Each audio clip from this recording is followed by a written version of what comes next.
Hello, Labbers. Welcome to another week of preschool project. So as promised, this week is just going to be a brief review of the language facilitation and reading strategies that we talked about last semester. The reason why I wanted to touch on these a little bit is because in a couple of weeks after we review data and goals more in depth, we're going to be talking about dramatic play. And dramatic play is a great conduit to using the language facilitation and reading strategies. So sorry, somebody's drilling outside, so my dog is mad. So if you just kind of, learn it and forget it, it's not going to benefit you as much. So reviewing these felt like it was really important for me because as we move into dramatic play, you'll have that review of that background. So just a quick review of the language facilitation strategies. There are 13 different strategies. They can be used on their own or in combination. They can be used in a variety of contexts, right? So anytime during the day, during breakfast or lunch, recess, playtime, circle time, even as you're reading, you can do them. And then of course, during dramatic play, which we'll talk about in a few weeks. And they're also helpful to both elicit language and provide positive models. So some of them, like the sentence close, you're like, this is a, and then they have to answer it. So that's going to elicit language versus a positive model, like the self-talk and parallel talk. You're not actually having the child say anything with those two strategies, but you are providing a really great example of how to use language, which is going to benefit the child. So the strategies are sound play, which is where you're saying like vroom, vroom, gestures, which is what I just did here, gesturing along with whatever you're doing. I also sometimes use this in the sense of basic signs. So especially with my mod severe kids that I work with, they really benefit from having visual input as well as verbal input. So I'll usually SimCom, which is not proper ASL, but a great supplement to students who need the extra support. Self-talk and parallel talk. Self-talk is when you just talk about what you're doing as you're doing it. Parallel talk is when you talk about what the child is doing as they're doing it. Repetition, which is where you're just repeating exactly what they say. This can be really great when they say a grammatically accurate statement. A revision, which is where you're repeating what they say, but in an adult form. So if they say want cookie, you say, oh, you want a cookie, right? Expansions and extensions are where you build upon what they say by giving more information or by kind of breaking off and saying something that's related. Build-ups and breakdowns, which is where you're going to expand and then break down how you expanded and then expand back up again so that they can see how you are segmenting your language, right? So they could say like, car, go, and you can say, the blue car went fast. The car went fast. The car is blue. The blue car went fast, right? So you're showing different ways to combine words together. Recasts, which is where you do something that is escaping my mind right now. Okay, yes, it is where you restate their comment. So if they say my turn, you would say, is it your turn? Right? So you're going to change the form of sentence that it's in to a negation or a question or a comment to show different ways to say it. And again, that's a great example of why we review these strategies, because even though you use them naturally, sometimes it just kind of like loses space in your head. It doesn't live there rent free. Pippa, no barking. And then a sentence close we talked about earlier, which is where you start the sentence and it's like a fill in the blank in real life, and they have to fill in what you want them to say, which is really great for teaching different kinds of grammar, morphemes, which are like suffixes that you add at the end, and then of course diverse vocabulary. And then conversational starters, which is where you just kind of start a conversation. And then toy talk, which is where you give an inanimate object a personality and kind of use them as an extra person in the conversation. So you could name your doll and be like, oh, the doll really wants this, acting as if that inanimate object is real. So personification, really. The reading strategies. So how you read matters. I hope that was the main takeaway that you took from that lesson.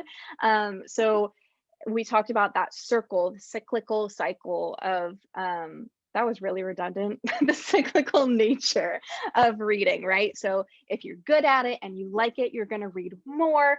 And the more you read, the more vocabulary you learn, the more complex syntax you learn. And so you're going to become better at reading, and you're going to want to keep reading because you keep enjoying it. And then the more you learn, the better your vocab becomes, and you just become a great reader. The opposite is also true, the negative cycle, which is where reading is hard. You don't understand the words, you don't understand the grammar, you don't understand how words fit together. So it becomes really hard. So you don't want to do it because it's too hard, but then you don't get practice doing it. So you don't get exposure to that vocabulary and all of the reading grammar that you have, all of the narrative vocabulary you learn, like first, next, then, last, right? You're not getting any of that. And so then you just start this negative cycle of, well, it's too hard, I don't want to do it. And so then you're not learning the things. So then it becomes harder as the texts become harder in later grades. And so we really want to nip that in the bud and get children loving to read in preschool, so that they're going to continue the positive cycle as they go through elementary school. And then how you read matters. So in order to keep their attention and get them to love reading, we're going to make it as fun as possible. So you can use your volume, pitch, speed, facial expressions, and gestures to help gain their engagement. So volume, you can lower and raise your volume to gain attention, right? So right then you guys like kind of probably perked up and you're like, yo, why is she being so quiet? Kids are going to do the same thing, whether you get louder or quieter. Pitch, same thing, distinguishing characters and also directional vocabulary. So the pig went up the mountain and down the valley, right? So your pitch is signifying where you're going, but also signifying the difference between a big bear and a little mouse. And then speed, so slowing down and speeding up can add dramatic effect and gain attention. So if you really want to emphasize a certain part of the story, like this is where the main vocabulary word is, you can slow down. If something dramatic is happening, you can speed up to make it seem even more exciting.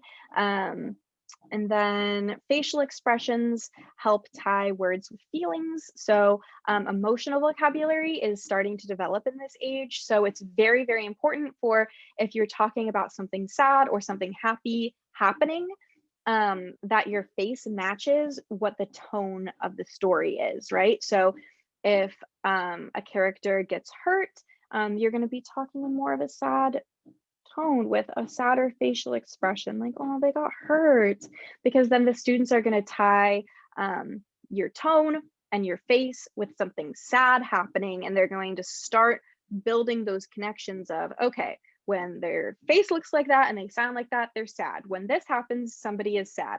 And it can help them not only recognize their own emotions, but also emotions in their peers, which ties in with behavioral management as well. And then gestures. Gestures can help make things more concrete and engaging. So if you are pointing in the book and circling what's happening and, hiding before something exciting happens, it's just going to make it sort of more understandable, first of all, because they're going to be able to see like, oh, they were hammering, they can actually see what's happening, but it can also make it more exciting. And then we also talked about things to supplement their learning. So visual aids, which are like 3D materials, which can make reading more fun and interactive. It can also be cutouts of images from the book, a puppet, or an activity that they can participate in while reading. So you could have a finger puppet that hops around, that goes through the book For example, if you were doing a very hungry caterpillar where he has to eat through all the food, you could have like a little caterpillar on your finger, hold the book with one hand, and kind of have him go through and eat all the food, right? And have the kids count as you're eating.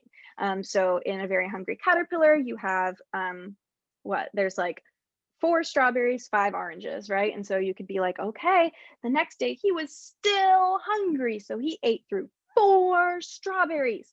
All right, everybody, count with me.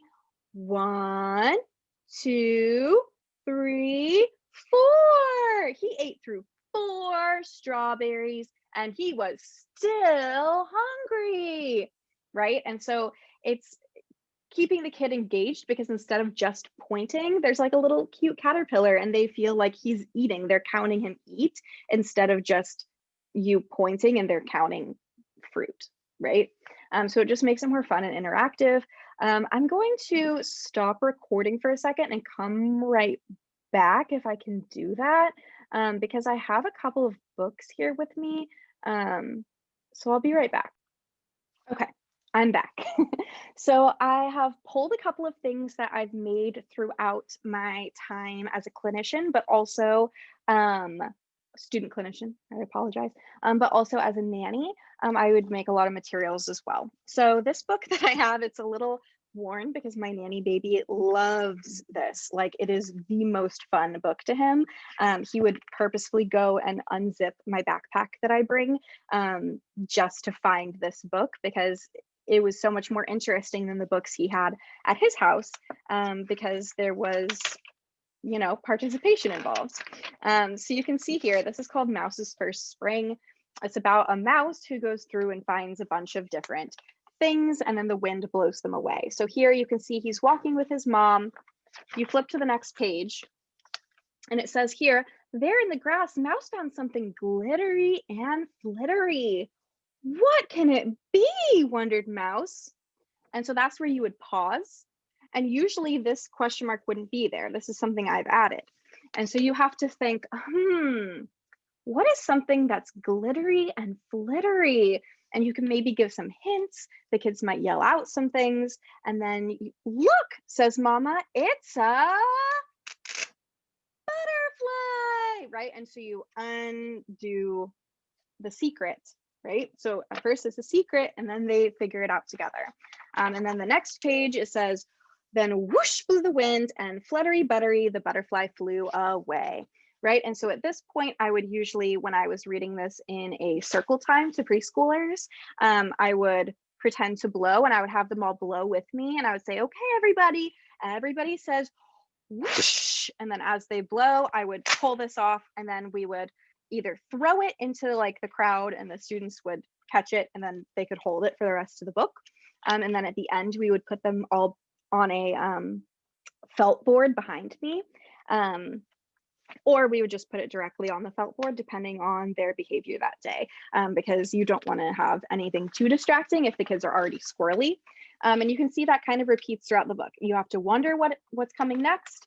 And then you have the little character. Here's a little snail, and he gets blown away by the wind as well, all the way to the end. And so at the end, the mouse gets blown away, and then his mom has to come give him a hug. Is the ending of the book, in case you cared. Spoiler alert. And so you can see here that these images are actually taken directly from the book. So this bird, I basically like took a picture of the book, uploaded it to my computer, printed it, cut it out, laminated it, put a sticky on it. And I think I mentioned in our reading series to always put the rough stickies on this part, because then you can stick it to a felt board, versus if you have the rough part here, it's not going to stick to the felt board. Just as a tip in case you want to do this. And it's just so much fun. The kids love it. Even Jackson, who is a baby, like he's still only like not even 1.5 yet, just because it's different. It's something that they're able to manipulate. They can feel. It makes it more interactive. And then the preschoolers like it because there's this added guessing game in it. And if they get it right, it's just so rewarding. And if they get it wrong, you can just be like, oh, it wasn't a dragonfly, it was a butterfly. And then they laugh because it's silly. They're like, oh, I should have gotten that, you know? And they like when you're able to like blow and they get to catch something. And then at the end, if they hold on to it and they're having really good behavior, they each get to put it on the board. And then you can go through with a pointer and review the different kinds of animals that Mouse got to see. And then you can talk about different qualities of them. What do they have in common?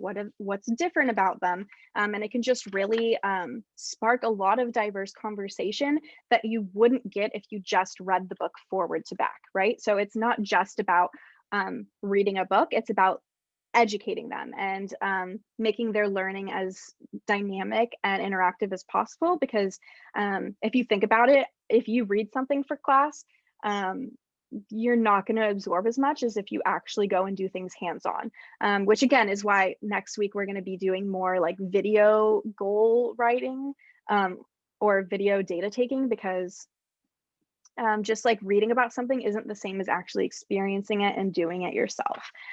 So yeah, this is a great activity that kids love. Another couple things, sorry, I'm like digging through my craft bucket. I also have a lot of stickers that I always carry around. I theme them to the week.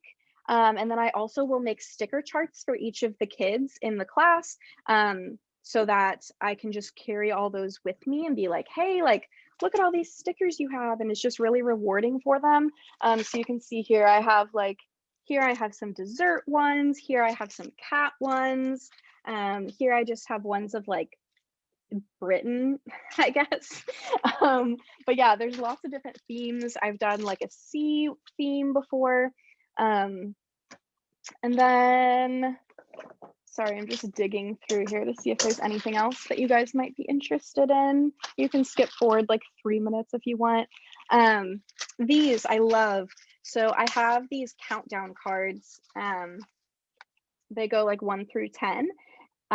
And so every time a student participates, you can put one up on the board, or if you know that you want them to say like 10 things or however many things, you can pull one off the board as they do it, which can be really motivating as well. So for example, if you have a student whose goal is to initiate conversation 3 times during a small group activity, you can have a little board with, 1, 2, 3, and then every time they initiate a conversation, you take one off until they have none left, and then they know that they've done what they need to do. Or you can do it the opposite way, and every time they do one, you add one, and then they might be encouraged to start even more conversations because they want more cards. And you can offer like a sticker or a reward, like a small reward, for any time that they either meet their goal or exceed their goal for the day. And again, that's going to be including scaffolding. So if their overall goal is to do 5 and the goal for the day is to do 2, then they get a sticker, right? I also have in here a bunch of colors. I have cards that say like up and down, fast and slow, to also not only with my voice and my gestures demonstrate like, oh, they're going up, I'm pointing up, my voice is going up, but I also have this now, and be like, oh, did they go up or down? And the kids can practice going up or down. I have lots of different colors, and yeah, other quantifiers, big, small, next to, over, under.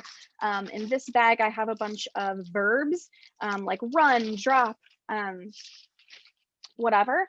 One site that I find really helpful, that I love, is Lesson Picks. And the reasoning behind that is that you can adjust materials for whatever you want, right? So you can look up any word, you can search by speech sound if you have a speech kid, not a language kid. And then once you find whatever you're looking for, you can change the color. You can like go and like make it exactly what you want it to be, really.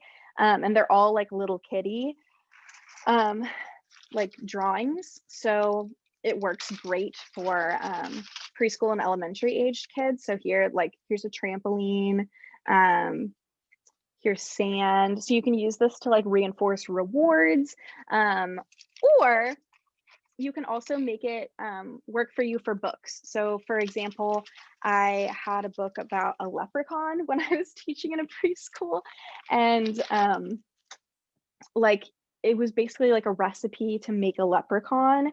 And so you needed like red licorice and a yellow jump rope or purple rain boots or whatever.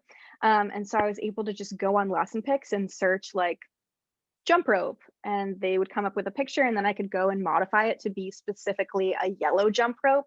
And so it was really cool to be able to have those resources, so you don't always have to like scan the book and cut and do all this. You can just find these picture cards. It's like $20 a year, which if you're a student might not be worth it, but if you're like actually working is probably worth it. Yeah, I love to do that kind of stuff too, because then you have just these easy picture cards that you can either tape in your book or just use supplementally, and have the kid pull off the yellow jump rope and add it to like a construction paper pot or whatever, or a hat or whatever you're having them add it to. They can come rip it out of the book, or you can just hand it to them and they can add it to the hat, and you can have a spoon and pretend to stir it. And then you could hide something like a little leprechaun guy at the bottom, and at the end of the book, because they mix together all the materials, you can pull out the leprechaun and it's cute and funny. So just whatever you can do to get kids to participate, reward their behavior. It could be a book, it could be pictures you find online. And yeah, so that's my advice for you guys. Yeah, that's what I got. Questions. So you also want to be embedding questions into your reading. The most success, you're going to want to have a mix of each type of question and put the questions in the book before you read. There are 3 types of questions, which are concrete, abstract, and reflection. So you want to have concrete questions, which are clear questions about the content of the story. So who is on the bus with Marie? And it's like her mom. Abstract, more complex questions that might require inferencing. So I put story, I meant question. So it might be like, how do you think she's feeling? Where do you think she's going? Like if it doesn't explicitly say, something that they have to infer. And when we're thinking about inferencing, we require finding context clues, but also background knowledge. So the students might not have the background knowledge to be able to answer the abstract questions. So it's really important when you're writing these questions that you're considering who your students are, because they might have different life experiences than you. And also they might not have the vocabulary to answer. So make sure that you're really thinking about your students when you're choosing which questions to ask. And of course, you can build your way up. You can make these kind of easier abstract questions, like if she's crying, like, how do you think she's feeling, right? And they'll have to take that background knowledge of, oh, well, when I'm sad, I cry, and answer it, versus a way more abstract question, like, how do you think the book's gonna end, right? And then reflection is just asking the child to tie something back to their own lives. So this is kind of like, I guess I've never thought about it this way, but abstract is kind of like a combination of the concrete and reflection questions, right? So the concrete is like finding the clue. This is what's happening in the book. A reflection is, hey, like, have you ever gone to the park on a school day? And maybe they have, maybe they took the day off or whatever. And then the abstract is kind of having to combine those 2 things in order to make an inference, which makes them a lot harder. And then again, just as a reminder, don't have too many reflection questions, or when you do ask them, make sure you're calling on kids. Otherwise, every kid will have like a 6-minute story to share about their lives, which is great, but we don't have a lot of time usually. So that was just a kind of, it was supposed to be brief review, but then I pulled out my crafts. So hopefully that was a little helpful and gave more tangible evidence to what it can look like to have visual aids and manipulatives with you. And then let's go into some assignments for this week. So the first one is anything staff has emailed out. I am pre-recording this, so she might have emailed something out. She might not have. But if you have not completed all of the tasks from last week, and also for lab logistics, please make sure you do that by tonight, if possible, or the end of the weekend. And then this week, you're going to be meeting with your small groups for the first time. Obviously, we're not going to have like anything major to talk about since this was a review and all of you guys did all of this last semester. But small groups have been shaken up a little bit, so you might have some new faces there. So hopefully you guys can do some icebreakers and just become really comfortable with your small groups. And again, please really make an effort to participate and really get to know each other, because there's going to be a lot more collaboration this semester, and I want to make sure that everybody is on the same page about that. And I think that's it for today. I hope you guys had a great week and have a great week. And I will see you next time. Bye.